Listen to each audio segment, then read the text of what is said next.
Ridho hasanah dulu dari Abah Kiai Ahmad Syukronulwoni. Waktu dan tempat kami persilahkan. Assalamualaikum warahmatullahi wabarakatuh. Nama saya Ahmad Sukron Gani. Catat Bu, bawa HP, coba catat nomor HP saya.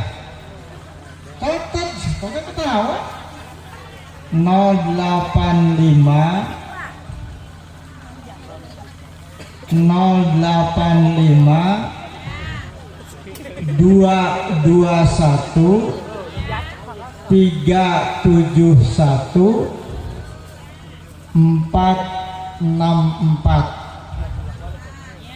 Kembali 085 221 371 464. Channel YouTube saya tulis Jawahirul Qur'ani. Channel YouTube-nya Jawahirul Qur'ani. Ya nanti dilihat dan langsung subscribe gitu ya. Kenapa saya punya channel YouTube? Padahal saya orang kampung. Saya orang desa Maniis, Kecamatan Cinggambul, Kabupaten Majalengka. Karena zaman milenial sekarang semuanya serba HP. Yakin ibu-ibu di sini sudah pakai HP, termasuk belanja juga pakai HP. Kalau kiai nggak ikut-ikutan terjun di medsos, nanti bagaimana generasi umat kita ke depan? Karena saya lihat sekarang anak-anak SD sudah yang dilihat itu HP terus. Nah, jadi sengaja saya dalam channel YouTube saya ini dakwah lewat ceramah, hikayah dan ijazah. Dan Ibu, saya nanti terakhir akan mengijazahkan khusus yang hadir yang sampai selesai, akan mengijazahkan sholawat malaikat maksudnya untuk membuka pintu rezeki dari berbagai macam arah. Dari berbagai macam arah. Yang kedua, saya akan mengijazahkan Fatihah. Yang ini sanadnya saya dapatkan dari Abah Habib Lutfi. Biar umat, maksudnya kenapa saya suka mengijazahkan ilmu semacam itu? Maksudnya umat jangan sampai sasar. Karena banyak kejadian masalah ekonomi seperti di Garut, istrinya dibunuh lalu suaminya bunuh diri. Jangan sampai demikian. Dan biasa pengajian saya biasa diawali dengan istighosah dan diakhiri dengan ijazah. Baik pengajian secara umum di majelis taklim di masjid ataupun pengajian undangan hajatan. Saya ingin menjaga nama baik mubalik para ulama, jangan sampai tuntunan tapi jadi tontonan. Saya nggak mau itu. Saya ingin setiap ceramah mengandung hikmah untuk umat. Kesini itu acaranya dua. Yang pertama katanya peringatan Maulud, dan yang kedua yaitu saya diminta menerangkan tentang manaqib Jawahirul Ma'ani. Saya pengamal manaqib Jawahirul Ma'ani dari mulai tahun 2000 sampai sekarang. Dan kalau ibu berkenan nanti hadir ke tempat saya suka mengajarkan manaqiban, tapi ditambah dengan istighosah setiap malam Selasa Legi. Kalau sekarang sudah 1 tahun ini libur karena COVID, tapi insya Allah saya akan buka lagi. Maksud saya nanti kalau ibu ada permasalahan tentang kehidupan, boleh curhat lewat HP saya, gitu ya. Atau nanti saya masukkan ke grup jamaah, barangkali sekali-kali, hanya sebulan sekali. Kalau yang dari orang luarnya, yaitu setiap tanggal Selasa Legi, malam Selasa Legi. Nanti bisa ibu hadir ke tempat. Biasanya ngaji itu istighosah seperempat jam atau setengah jam, ngajinya 1 jam, 1 jam setengah, lalu diakhiri dengan ijazah. Walaupun itu pengajiannya yang undang masyarakat yang hajatan, biasa itu. Cuma pengajian saya terus terang aja tidak akan ramai. Saya nggak bisa membuat ibu ketawa. Dan tujuan saya ingin setiap pengajian saya mengandung hikmah, bermanfaat, barokah untuk umat. Bismillahirrahmanirrahim. Alhamdulillahirabbil alamin. Alladzi amarna bi an nakuna minal muttaqin. Ashhadu an la ilaha illallahul malikul haqqul mubin. Wa ashhadu anna Muhammadan abduhu wa rasuluhu shadiqul wa'dil amin. Allahumma fassalli ala hadan nabiyil karim sayyidil awwalin wal akhirin al-mab'usu rahmatan lil alamin sayyidina wa maulana Muhammadin sayyidina wa maulana Muhammadin sayyidina wa maulana Muhammadin.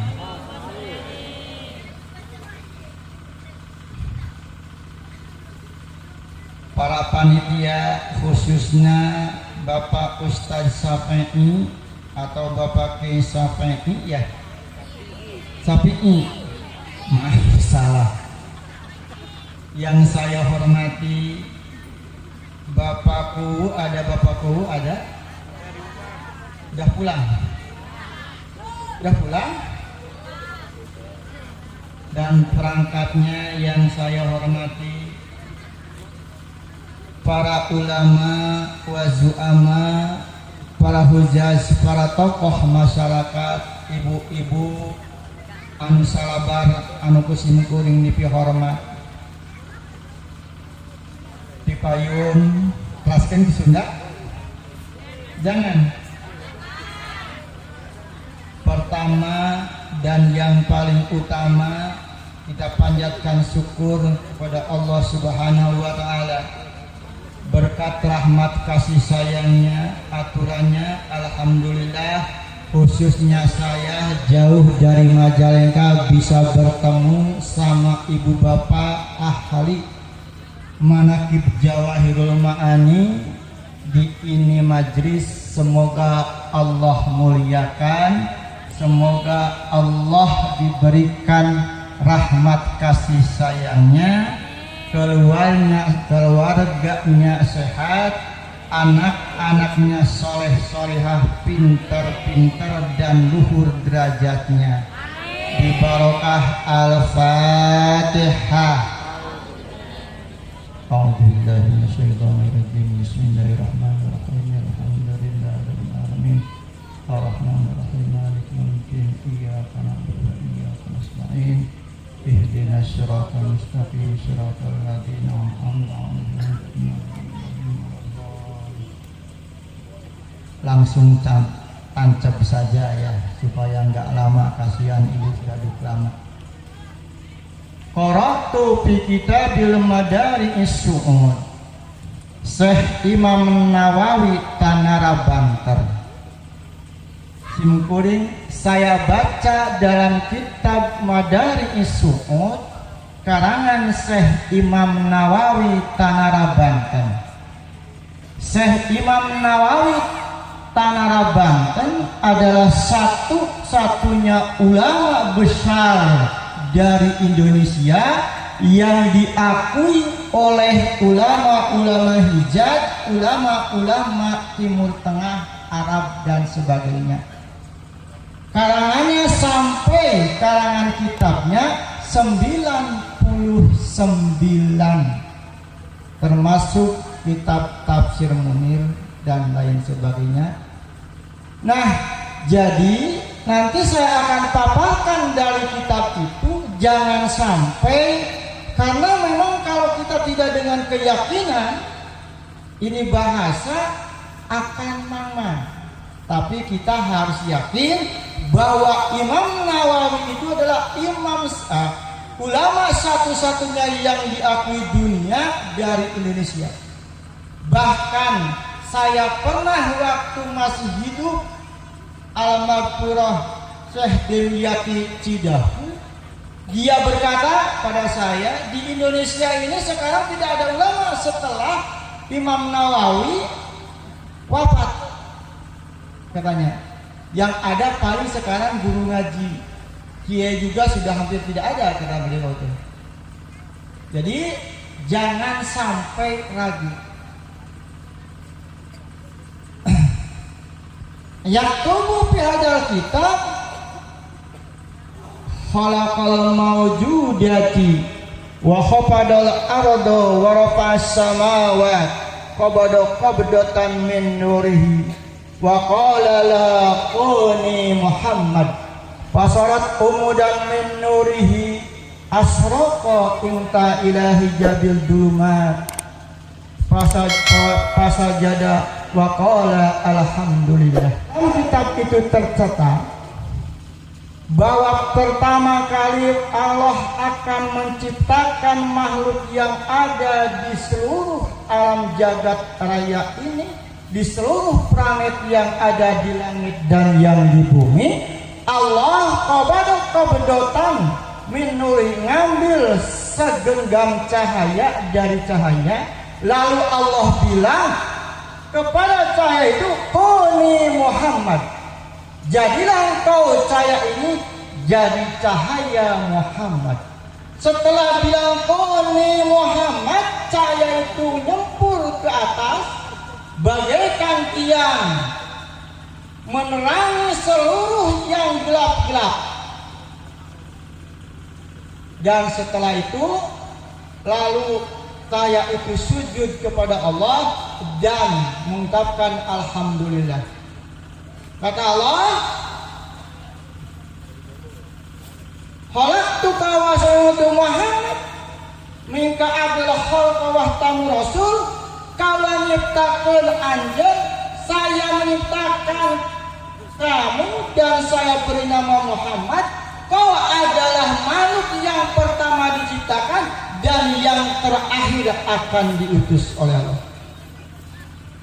Setelah itu cahaya itu oleh Allah dibagi 4 bagian. Bagian yang pertama diciptakan oleh Allah, dibentuk, diciptakan, yaitu Lauh Mahfud.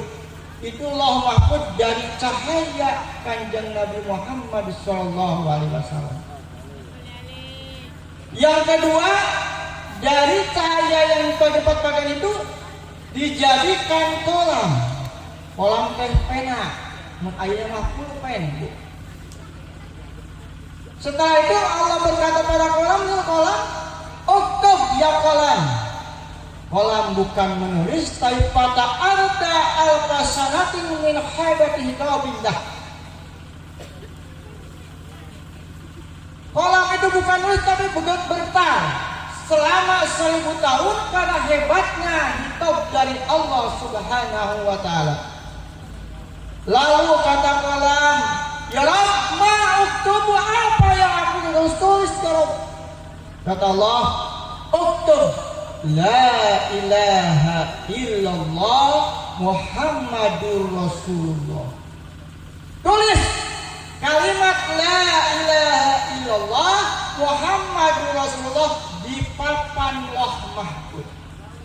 Lalu kolam menulis kalimat la ilaha illallah Muhammadur Rasul, dan kolam lalu menulis mendapat hidayah taufik dari Allah, menuliskan anak cucu Adam dari mulai Nabi Adam dan keturunannya, termasuk kita, dari mulai lahirnya, namanya dan nasibnya baik ataupun buruk dicatat.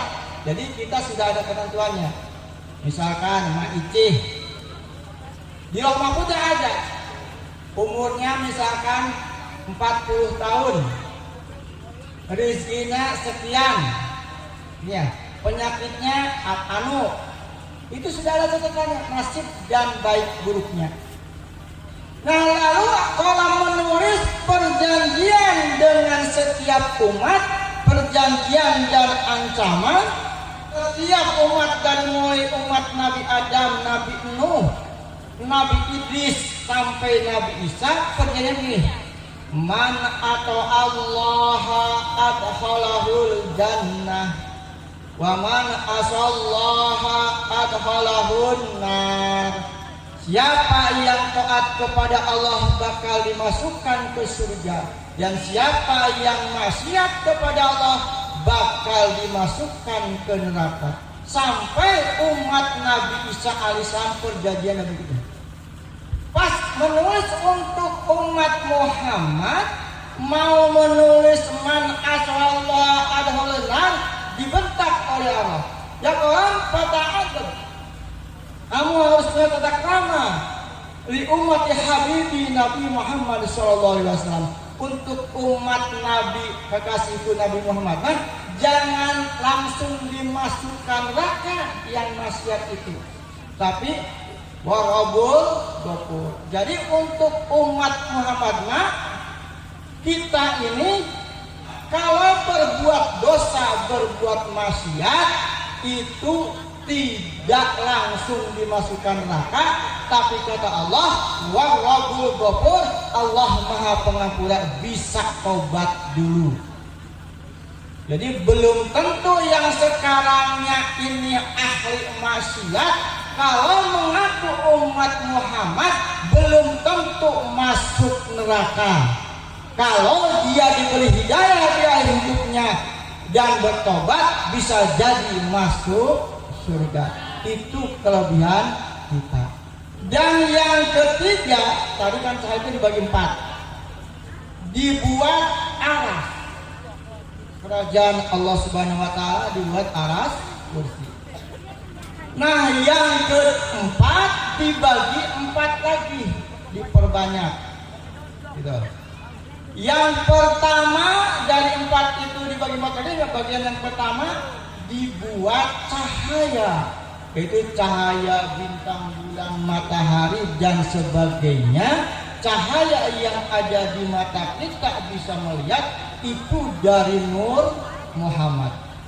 Dan yang ketiga dari bagian yang keempat itu, dari yang kedua bagian yang keempat dibuat akal kita. Jadi akal itu dibuat dari Nur Muhammad.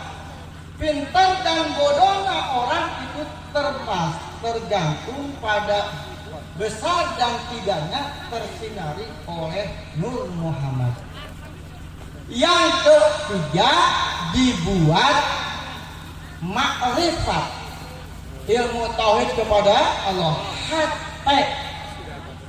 Nah, tauhidnya kepada Allah. Makrifatnya orang mengenal Allahnya orang, ahli ibadahnya orang dan tidaknya itu sangat dipengaruhi dari sinar cahaya dari Nur Muhammad Shallallahu Alaihi. Mudah-mudahan ibu yang senang manakib tersinari cahaya marifat Nabi Muhammad besar. Dan yang keempat, disimpan di bawah aras. Lalu Allah menciptakan Nabi Adam alaihissalam. Setelah Allah menciptakan Adam alaihissalam, cahaya yang tadi disimpan di bawah aras dipindahkan kepada Nabi Adam alaihi, disimpan di tulang rusuknya punggungnya Nabi Adam.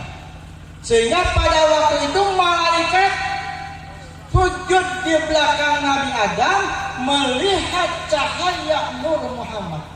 Sampai Nabi Adam masuk ke surga, diiringi oleh masyarakat, diikuti oleh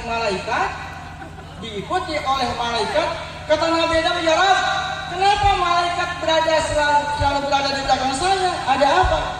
Kata Allah, hei Adam, malaikat itu berada mengikuti kamu di belakang karena ada cahaya Habibie Nur Muhammad. Kalau begitu kata Nabi, ya Rabb, pindahkan cahaya itu ke depan supaya malaikat menghadap ke saya, jangan dari belakang. Lalu cahaya dipindahkan ke keningnya Nabi Adam salam sehingga malaikat berubah ke depan berharap menghadap kepada Nabi Adam. Kata Nabi Adam, ya Rabb, saya nggak bisa lihat, tolong pindahkan cahaya Muhammad itu, saya ingin lihat supaya saya bisa melihat. Lalu Allah pindahkan cahaya itu ke telunjuknya Nabi Adam alaihissalam sehingga Nabi Adam alaihissalam bisa melihat bagusnya cahaya Nur Muhammad. Sehingga Nabi Adam sampai bisa mendengar tasbihnya, gemuruhnya tasbihnya seluruh malaikat. Lalu setelah itu Allah ciptakan Ibu Siti Hawa, cahaya Muhammad itu pindah ke Ibu Siti Hawa. Lalu setelah itu pindah ke Nabi Sis alaihissalam dan Adam membuat perjanjian dengan Nabi Sis alaihissalam, jangan sampai cahaya Muhammad itu jatuh ke orang ahli maksiat.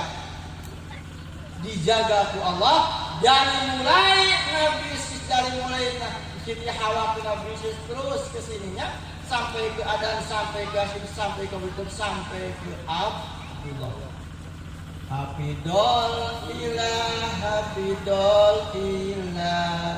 karomatan li Muhammadi abda'ahul amba ahu asnawah ala ismi tarkus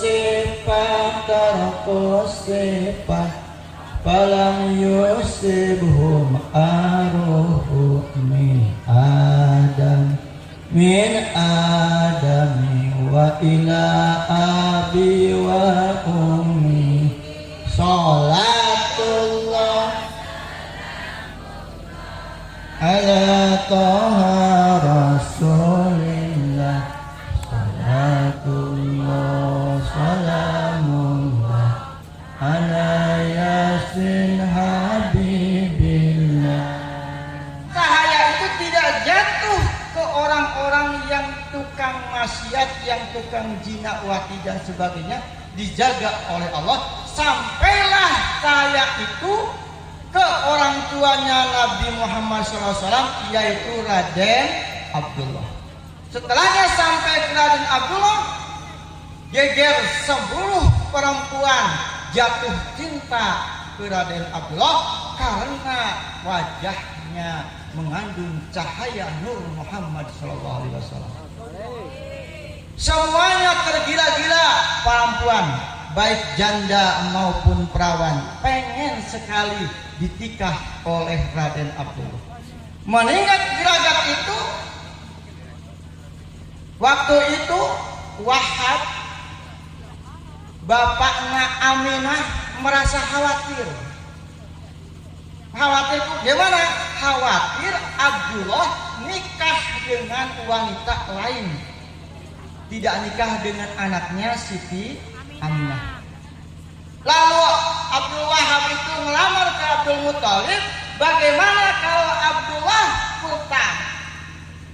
putramu kita nikahkan saja dengan Aminah putri saya? Kata Abdul Muthalib, kan Aminah masih kecil, nggak apa-apa kita nikahkan, tapi jangan dulu disuruh papa nganten, jangan tidur bersama dulu. Itu istilah dulu mah nikah gantung, nikah tapi belum digarap gitu ya. Nah, kalau dinikahkan, nikah gantung. Setelahnya terdengar oleh wanita-wanita Mekah pada saat itu Abdullah sedang nikah, banyak yang frustasi, banyak yang bunuh diri karena cintanya tidak terbalas oleh Raden Abdullah. Pendek cerita, pada waktu itu ada yang namanya janda bukan kaya, yang namanya Zainab. Beliau itu ahli Taurat dan Injil, baca Taurat dan Injil, ahli marifat kepada Allah, tahu bahwa tahun itu akan keluar Nabi akhir zaman, yaitu Nabi Muhammad SAW. Beliau janda kaya ingin sekali mengandung, yaitu Nabi akhir zaman tersebut. Sehingga beliau memberikan izin melamar ke Abdullah. Wahai Kang Abdullah, bagaimana kalau kita nikah? Kata Raja Abdullah, maaf, apakah engkau tidak tahu bahwa saya telah nikah? Kata Zainab, nggak apa-apa, kan laki-laki kan bisa 2, bisa 3. Kalau gitu, maaf Zainab, saya akan minta izin dulu ke Fatimah. Kalau nanti Fatimah mengizinkan, saya mau nikah dengan Zainab. Lalu Abdullah bilang ke Aminah, Neng, Zainab ingin nikah dengan Akang, bolehkah saya nikah lagi? Bagaimana jawab Aminah? Kata Aminah, mangga, silahkan, nggak apa-apa. Mau 1, mau 2 lagi juga nggak apa-apa. Coba kalau ibu ditanya, Bu suami, bolehkah saya nikah lagi? Hah? Nggak boleh? Boleh ya? Nggak boleh ya? Boleh, nggak apa-apa. Jengkol teh halal, tapi bau. Ibu boleh nggak suka jengkol. Laki-laki poligami halal, tapi ibu nggak suka, boleh. Ya. Tapi dengan catatan ibu harus masih bisa melayani suami. Karena sesungguhnya yang harus ibu layani suami itu adalah bukan memasak, bukan nyuci, tapi biologisnya. Jadi kalau ibu sudah tidak mampu, misalkan punya penyakit, tidak bisa melayani biologis laki-laki, nah kalau ditahan tidak boleh kawin, kalau laki-laki selingkuh, ibu kebagian dosanya. Ibu kebagian dosanya. Kewajiban, bukan tanggung jawab. Nah itu rasanya ini gimana? Sampai di sini dulu ya, sampai aslinya aja dulu lah. Kita nanti sambung lagi, karena ini saya juga nggak enak, karena ibu ini terlalu lama. Cukup di sini dulu muludannya. Nanti kalau ada waktu kita sambung lagi.